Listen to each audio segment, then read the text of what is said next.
While simplicity can often be an excellent selling point for indie games, there's still a delicate balance that must be hit upon to make it work.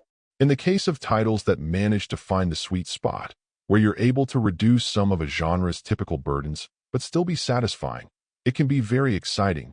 But when you cut too much of the experience, what you're left with can feel threadbare.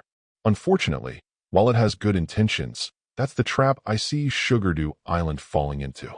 I suppose its firm embrace of truly being a more dedicated farming sim, rather than trying to pepper in a variety of other activities as well, could work out somehow. To the developer's credit, in order to try to fill the void of those other side jobs missing, they've added a shop managing component where the idea is that by interacting with the townspeople, you may somehow be more satisfied.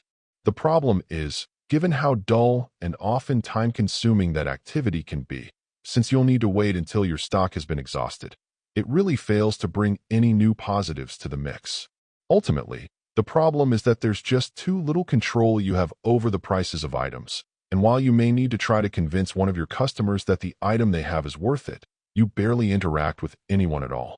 That then makes the experience hinge on the depth and the quality of the farming itself, and unfortunately again, there's just not enough here to get excited about. And for the most part, even what's in place can feel unrefined. The accuracy when you're trying to perform your tasks is generally pretty poor and can feel haphazard at times, making what should be pretty routine tasks just a little more painful than normal.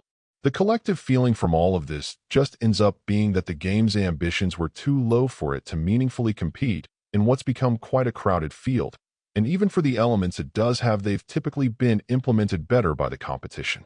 Overall, my final score for the game ended up being a 5.5.